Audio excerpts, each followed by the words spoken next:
大家好，欢迎大家再次收看奥联社的走进国会山。今天我们将带大家了解什么是助理部长。今天我们的特约嘉宾是Karen Andrews，是我们的职业教育及培训助理部长。Hello, Minister. 你好。Good morning. 你好，你好。Thanks for having time with us. Pleasure. Could you explain a little bit about your role as Assistant Minister for Vocational Education and Training, and what is your daily life like actually in the Parliament? That was a good question. As the Assistant Minister for Vocational Education and Skills, I have responsibility for vocational education, which is apprentices and trainees in particular. I report through to Minister Simon Birmingham, who is the Minister for Education and Training. So he has responsibility for everything in the education sector. So that includes schools, includes childcare, includes university. And my part of that is to assist him in all of those areas, but to focus on vocational education. So it gives me a great opportunity to speak to many people around Australia, because pretty much everyone has an active interest in education at a whole range of different levels. Minister, could you let us know what is the current Turnbull government focusing, especially in the vocational education sectors in different industries, if there is any focus?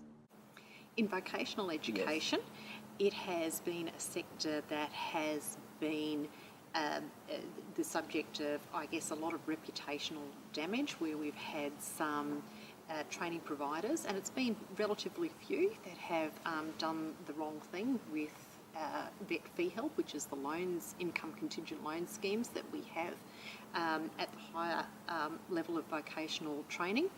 I'm working very hard with the sector to improve the reputation of some of the training providers. It's fair to say that Australia has a very highly regarded and internationally well regarded vocational education sector, so we are working to make sure that that any problems we've had in the past are well and truly ironed out.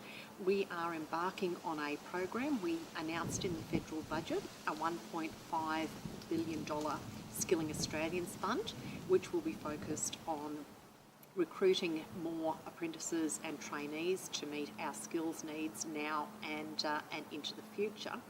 And I guess importantly for China, we are embarking on an international education strategy, particularly in vocational education, where we'll be working with some of our close neighbours, China being one of those, in two main ways. Firstly, we will be looking at our students going to China to train, but also we would be very interested in more students coming from China to train here in Australia. So they're our opportunities going forward.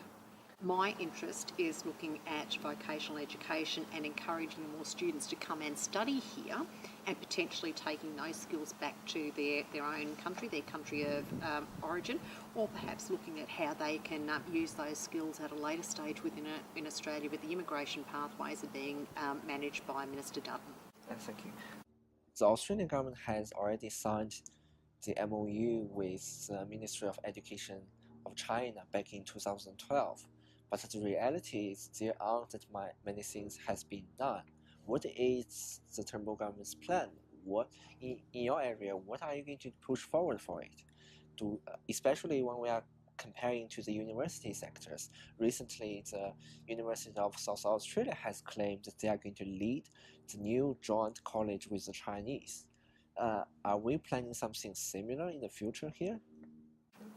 I'm certainly open to discussing opportunities in vocational education with many of our neighbouring countries, but certainly with China, and to see how we can further develop opportunities for perhaps the joint provision of training here in Australia. But I know that many of our training providers are actively looking at overseas opportunities where they can establish facilities and work in conjunction with host countries. So that's certainly an opportunity for us to look at into the future.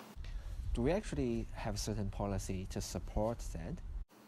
Well, we actually have quite a broad higher education, international education policy. So it is a very wide-ranging international education policy. It's fair to say that in the past, a lot of our focus has been on higher education with universities, but to digress just a little bit, I did just return from the G20 Labour and Employment Ministers meeting in Germany, and many countries around the world are quite concerned at skills shortages. So apprenticeships, vocational education is certainly on the agenda. Now China was represented at that meeting as well, and I think there's been broad agreement by the G20 countries that a lot of work needs to be done to lift the number of apprentices that we currently have in training and make sure that as many as possible go through to completion. So that will be an ongoing and future focus of our international education policy. The last question would actually be about the Chinese community actually in Queensland. I have heard about recently there has been a Chinese heritage branch established in Queensland. How is the Chinese community in Queensland doing these days? Well, there has just been a recently established Chinese LNP heritage branch. Actually, it's based in my electorate on the Gold Coast. So we've recently had the first meeting, and there was a very good attendance at that. Certainly, the Chinese on the Gold Coast are very active socially and in the business sector. So I'm very keen to work closely with the Chinese community on the Gold Coast in the best interests of the Gold Coast, Queensland and Australia. So I think we'll be hearing a lot more from the Chinese community, which is great. Thank you for your time today. Pleasure. And, if we have any questions, we will follow up. Absolutely. 谢谢大家收看澳联社今天的走进国会山。